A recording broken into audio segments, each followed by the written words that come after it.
You just signed the contract on your dream new construction home, and now it's time for the design center. While it might seem like the fun part, it's also where things can get overwhelming and expensive really fast. In this video, I'm walking you through the biggest mistake buyers make at the design center and sharing exactly how to prepare, what to expect, and insider tips that will save you time, stress, and thousands of dollars. So, if your design center appointment is coming up or you're just starting to look at new construction, make sure to watch until the end for the biggest mistake I see buyers make.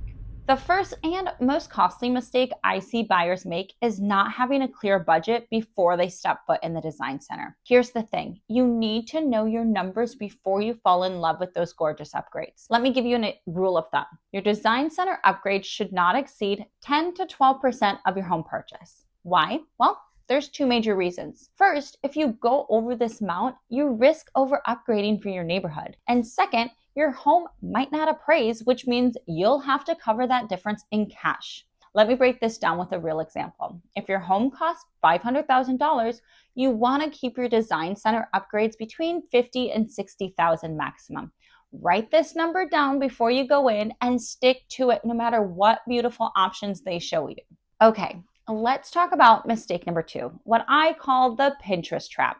Look, I love Pinterest as much as anyone else, but bringing in a board full of custom features to your design center appointment, that's setting yourself up for disappointment. Here's what most people don't realize. Design centers work with specific vendors and have limited options. Instead of getting your heart set on exact Pinterest matches, here's what you should do. Focus on the overall color schemes you love.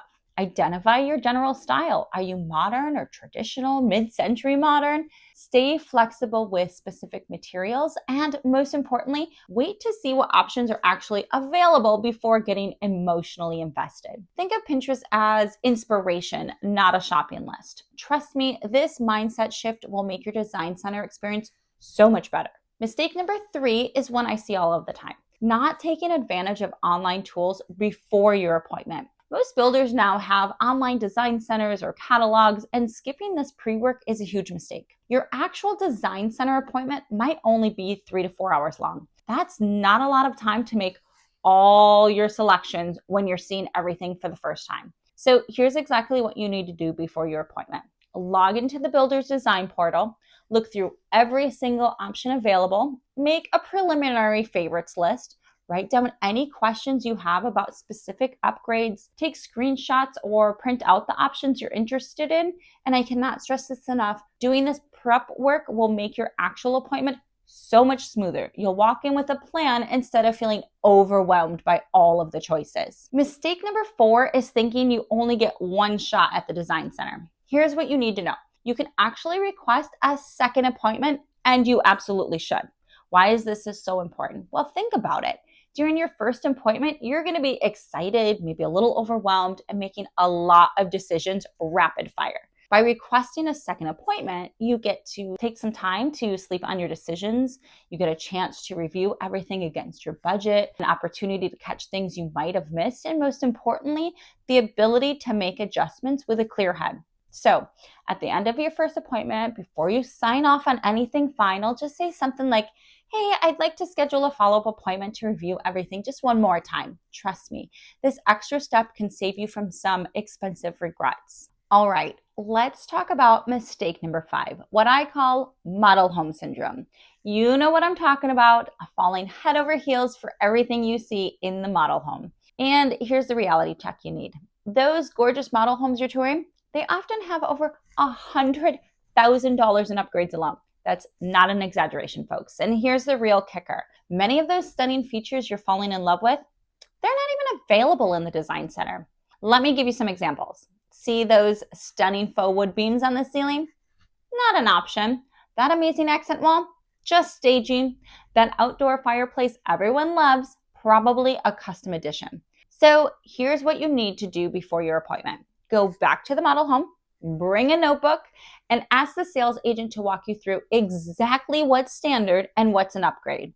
Get specific prices for the upgrades you love, and most importantly, ask what features aren't even available through the design center. This way, you won't waste time or emotional energy on those things you can't even get. I'm curious. Let me know in the comments below a feature you were surprised to find out wasn't available at the Design Center. The sixth mistake we need to talk about might surprise you. Rushing through the electrical selections. I know, electrical isn't the sexy part of design choices, but trust me, this is actually one of the most important parts of your appointment. Here's what you need to think about. Where are you going to need extra outlets? Think about phone charging stations, holiday decorations, and office equipment. What about pre-wiring for TVs? Trust me, you want this done before the walls go up. Ceiling rough-ins, even if you don't want fans now, rough them in for future flexibility.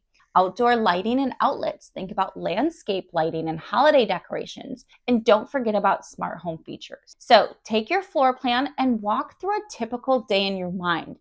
Where do you need to plug in your phone at night? Where might you want accent lighting? Where will your TV go? These details matter. Now, mistake number 5, and the biggest mistake in my opinion, is going to the design center alone. And no, bringing your real estate agent isn't being high maintenance, it's being smart.